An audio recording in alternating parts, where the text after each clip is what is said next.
Recuerdo la primera vez que entré a una cafetería en Ámsterdam. En el menú decía Colombian Single Origin, Huila, altitud 1800 metros. Precio, 14 euros la taza. En ese momento no entendía por qué alguien pondría la altitud en un menú de café. Pero el mesero me explicó con una seriedad impresionante que era uno de los mejores granos del mundo, cosechado a mano en las montañas de Huila, secado al sol, tostado lento con un proceso especial. Asentí, lo tomé, y era, de verdad, muy bueno. Unas semanas después llegué a Bogotá, y por primera vez tomé tinto, el café colombiano de verdad, el que toma la gente todos los días. Color café aguado, tibio, en un vasito plástico pequeño. Precio, menos de 2.000 pesos, lo que vendría siendo menos de medio euro. No tenía nada que ver con el café de 14 euros de Ámsterdam. Le pregunté al vendedor, ¿de dónde es este café? Se encogió de hombros. Pues de Colombia, ¿de dónde más? Claro que de Colombia. Pero no el Colombia por el que los europeos estaban pagando 14 euros. Colombia es el segundo exportador mundial de café arábica. El grano colombiano aparece en el menú de cada cadena de café premium en Europa, Norteamérica, Japón, Corea, con etiquetas de Single Origin, Specialty Grade, Micro Lot, tostado por personas que llaman a su oficio Roast Master. Y los colombianos, los que cultivan ese café, los que viven al lado de esos cafetales, los que crecieron respirando ese olor, toman tinto. No porque no les guste el café bueno, sino porque el café bueno no es para ellos. Y sí, el título no es del todo exacto. El café colombiano no es que nunca se tome en Colombia, eso sería falso. En Bogotá, en Medellín, en Cali, hay tiendas de specialty coffee que sirven exactamente el tipo de café que los europeos pagan caro por tomar. Los baristas colombianos ganan campeonatos mundiales de preparación. El movimiento de tercera ola del café está creciendo en las ciudades grandes. Pero esa es la realidad de una minoría pequeña. Para la gran mayoría de los colombianos, y especialmente para las familias caficultoras, el mejor grano nunca se queda en casa. Y la razón no es cultura, no es gusto, no es que alguien tomara una mala decisión.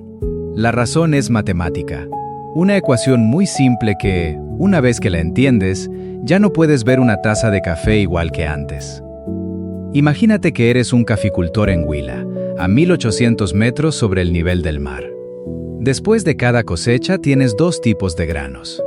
El primero, granos maduros, parejo, firmes, sin defectos, con alto contenido de azúcar, porque a esa altitud las noches son frías, el árbol crece más despacio, acumula más azúcar, desarrolla sabores más complejos. Este tipo alcanza el estándar Specialty Grade de la Asociación de Cafés Especiales, 80 puntos o más sobre 100. Un comprador exportador en Nueva York o Tokio está dispuesto a pagar entre 4 y 6 dólares el kilo por este grano, 3 o 4 veces el precio del mercado commodity normal. El segundo, granos más pequeños, disparejos, algunos con defectos del proceso de secado, puntaje de catación menor a 80, no califican para exportación specialty. Este es el que se queda en el país, el que se muele para hacer el tinto que se vende en el vasito plástico de la esquina. Si tú eres ese caficultor, ¿cuál vendes primero? La respuesta no necesita pensarse.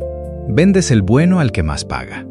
Y te quedas con el resto para el mercado local, donde la gente no puede pagar más, no porque no quiera, sino porque el ingreso promedio de una familia colombiana no alcanza para 14 euros por taza. Esto no es una conspiración, no es una injusticia deliberada. Es el mecanismo de mercado funcionando exactamente como fue diseñado. El grano bueno va a manos del que más paga.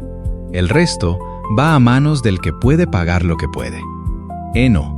Puedes culpar al sistema por hacer bien su trabajo. Pero aquí es donde la historia se pone más interesante y mucho más complicada que una simple lección de economía. La altitud no es solo marketing en un menú.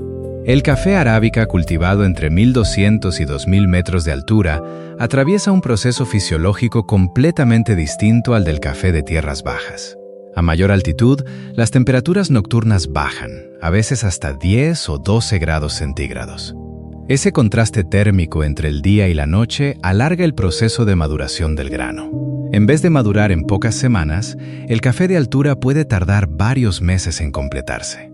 En ese tiempo, el árbol acumula cantidades mucho más altas de azúcares y ácidos orgánicos. El resultado es sabor, no solo amargo en una sola dirección, sino un espectro complejo, con notas de frutos rojos, de cacao, de jazmín, de panela, dependiendo de la variedad, del proceso post-cosecha, del tostador. Un catador profesional puede distinguir el café de Huila del de Nariño solo por el olor, como quien distingue un vino de Mendoza de uno de La Rioja sin ver la etiqueta. No es postura, es bioquímica. Esa bioquímica, resultado de la geografía, del clima, de cientos de años de caficultores colombianos seleccionando variedades y mejorando su técnica, está siendo valorizada por el mercado specialty en ciudades a las que esos mismos caficultores nunca han ido. Hay una mujer que se llama Doña Carmen. Cultiva café en Nariño desde que era niña y acompañaba a su mamá al corte. Puede mirar el color de un grano y saber cuántos días más necesita en el árbol. Sabe qué temporada da granos más dulces, qué ladera da granos más intensos. Ese conocimiento no está en ningún libro. Pero cada cosecha, lo mejor de ese trabajo de toda su vida se empaca, se etiqueta Colombia Nariño Single Origin y viaja a Europa a un precio que ella nunca ve completo en lo que le pagan. Ella no es una víctima, conoce bien el sistema y sigue trabajando porque es el mejor sustento que tiene. Pero la mejor taza de café que ella ha cultivado, nunca la ha tomado. Esta no es una historia sobre Colombia. Es una historia sobre cómo el valor se crea en un lugar y se cosecha en otro.